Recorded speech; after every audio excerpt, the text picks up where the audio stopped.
Do you often leave your camera in auto white balance mode?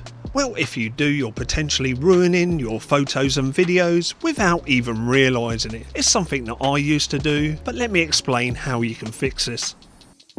That's right, with so many different parameters to control in photography and videography, sometimes I found myself just setting the white balance to automatic mode, and it was one less thing to worry about.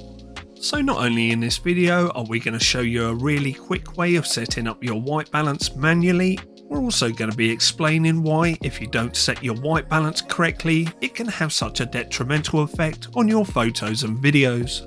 So let us get straight into it. Starting out with this image here, can you see anything wrong with it? Well, hopefully you've noticed that there's a slight green tint to the image. This is because our white balance is slightly off.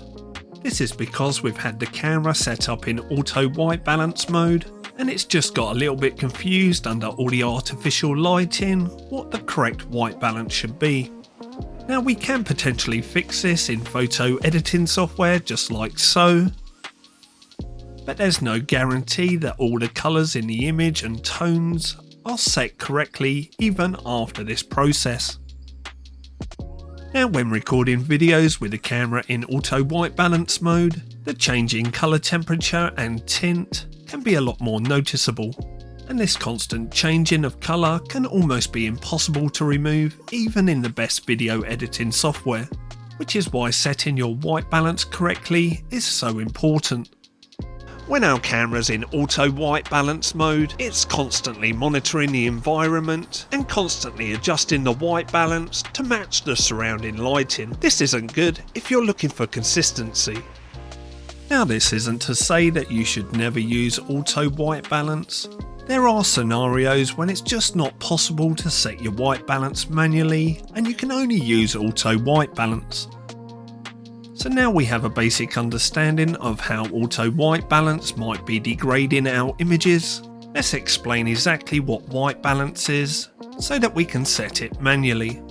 White balance is the function that makes white things look white in a photograph or video by compensating for the influence of the colour of light in the shooting environment.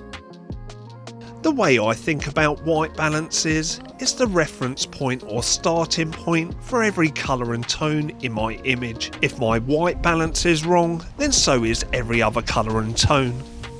So with that all being said, let's show you how to set up your manual white balance on a Sony camera. First of all, you're going to press the function button that will bring up the quick switch menu. Then head across to your white balance setting and press enter. Now we're going to scroll downwards past some of the presets that are already built into our Sony camera, and we're going to head down to Custom 1, Custom 2 or Custom 3. Now in this tutorial we're going to be using Custom 1, but you can use Custom 2 or Custom 3 if you want. Move to the right so that set is highlighted, and then press OK.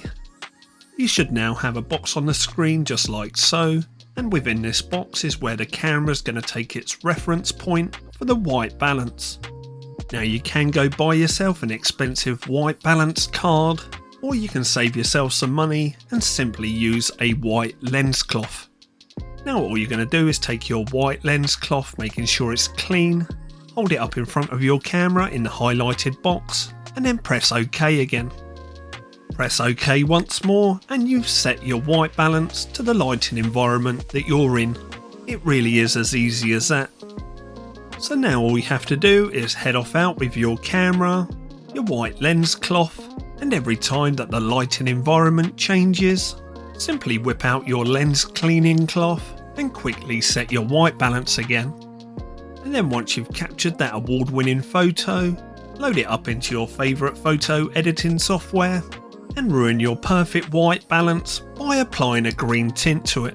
Stop, don't do that last bit, I'm only joking. But now because you've set that white balance correctly, you don't have to correct your white balance in post, and it's going to make it so much easier to colour grade your photos and videos. Now if you've enjoyed this video, please give it a big thumbs up, and if you've disliked this video, then no one cares. But yeah, if you like your camera review videos, hit that subscribe button down below because that's all we do on this channel, and we'll catch up in the next video. See you soon everyone.